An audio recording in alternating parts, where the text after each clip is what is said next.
Chapter 2 Home Sweet Home, written by Nicholas Hosberg. Complete explanation in Hindi. Starting होती है इस chapter की Anton और आयोना से. जो दो बच्चे हैं खेल रहे थे. एंटोन आयोना जोर से चिल्लाया. किसने? जेंको ने. जेंको शाउटेड. दो छोटे बच्चे हैं जो घर में खेल रहे हैं. उनके पापा हैं जेंको, जिन्होंने जोर से चिल्लाया गुस्से से अपने बेटे और बेटी को.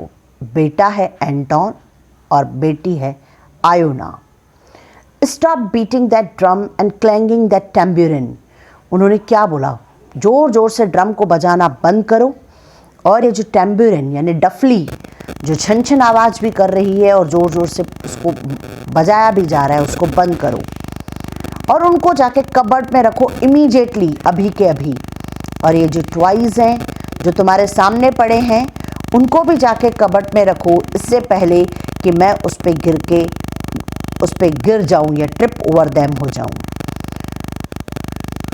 बच्चे जो थे, द चिल्ड्रन लुक्ड ग्लूमी. बच्चे एकदम डर गए, घबरा गए, सैड हो गए और उन्होंने म्यूज़िक बजाना बंद किया और अपने इंस्ट्रूमेंट्स को उठा के जाके कबर्ड में, एक कॉर्नर ऑफ द रूम में जहाँ कबर्ड है वहाँ रख दिया.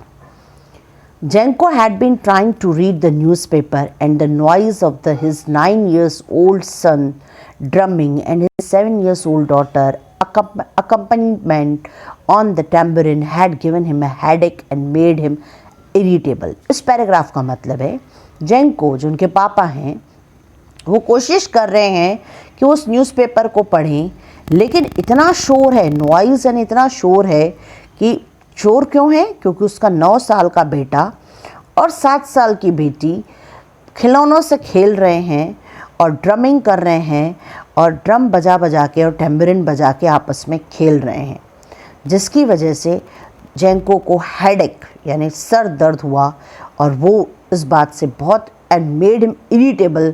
वो इस बात से बहुत परेशान हो गया.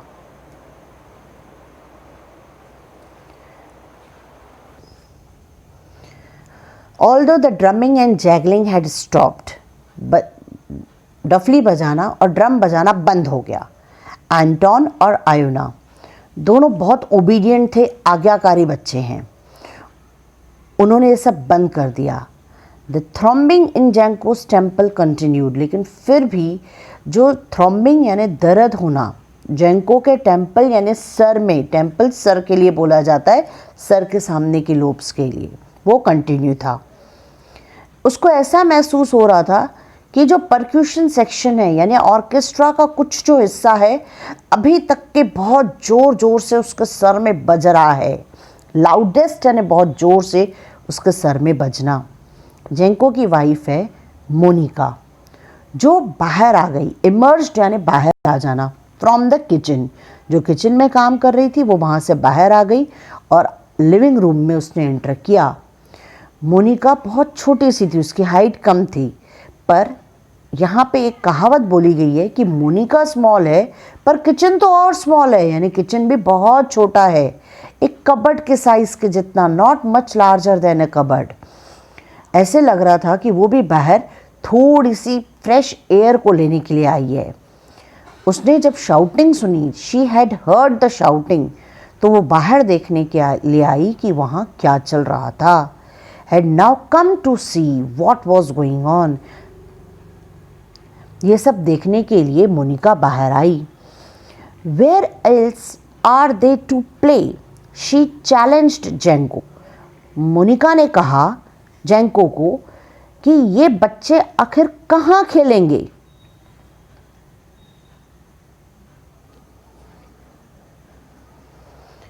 Anywhere but in my ears, replied जेंको. I have a headache.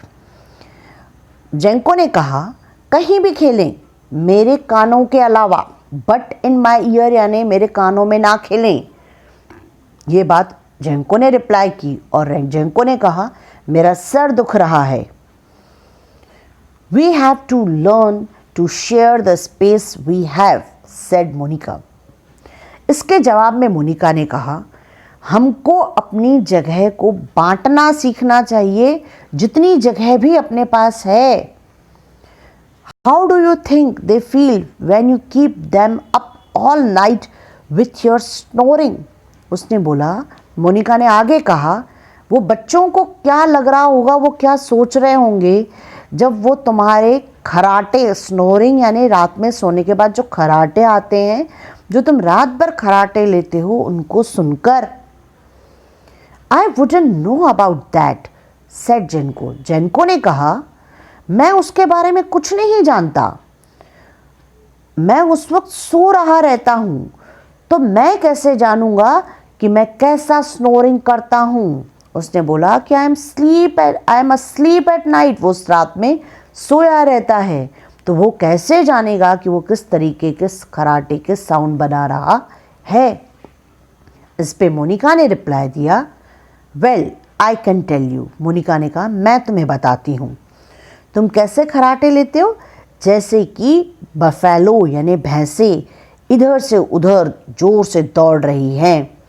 बच्चे उनकी ये सब बातें सुन रहे थे।